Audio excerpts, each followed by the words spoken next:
The Rime of the Ancient Mariner by Samuel Taylor Coleridge. Part 1. It is an ancient mariner, and he stoppeth one of three. By thy long grey beard and glittering eye, now wherefore stopp'st thou me? The bridegroom's doors are open wide, and I am next of kin. The guests are met, the feast is set. Mayst hear the merry-din? He holds him with his skinny hand. There was a ship, quoth he. Hold off, unhand me, grey-beard loon. Eftsoons his hand dropped he.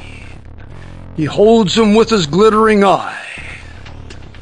The wedding guest stood still, and listens like a 3 years child. The mariner hath his will.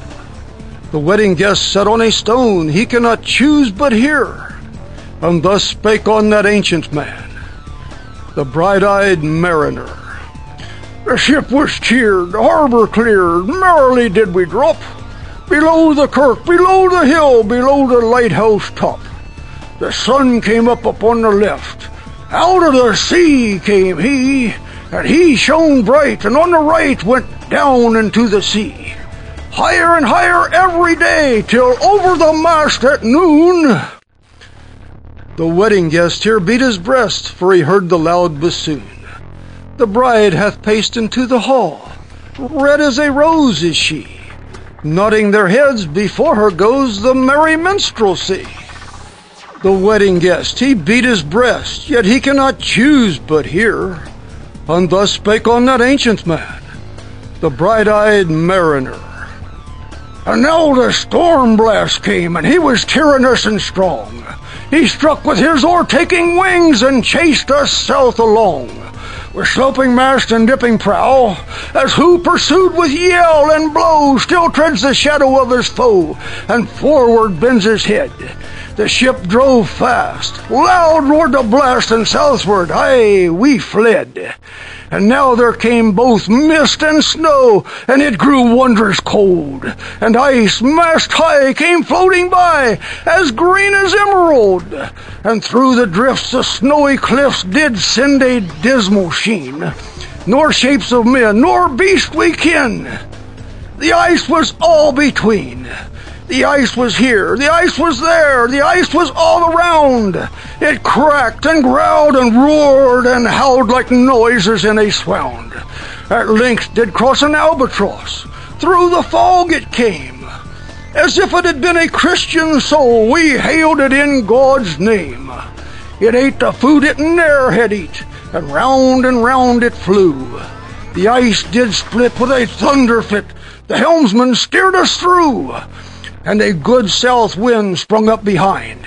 The albatross did follow, and every day for food or play came to the mariner's hollow. In mist or cloud, on mast or shroud, it perched for vespers 9, whiles all the night through fog smoke white glimmered the white moonshine. God save thee, ancient mariner, from the fiends that plague thee thus. Why look'st thou so? With my crossbow I shot the albatross. The sun now rose upon the right. Out of the sea came he, still hid in mist, and on the left went down into the sea. And the good south wind still blew behind, but no sweet bird did follow, nor any day for food or play came to the mariner's hollow. And I had done a hellish thing, and it would work 'em woe. For all the bird, I had killed the bird that made the breeze to blow. Ah, wretch, said they, the bird to slay that made the breeze to blow. Nor dim nor red, like God's own head, the glorious sun uprist. Then all averred, I had killed the bird that brought the fog and mist. 'Twas right, said they, such birds to slay that bring the fog and mist. The fair breeze blew, the white foam flew, the furrow followed free. We were the first that ever burst into that silent sea. Down dropped the breeze, the sails dropped down. 'Twas sad as sad could be. and we did speak only to break the silence of the sea.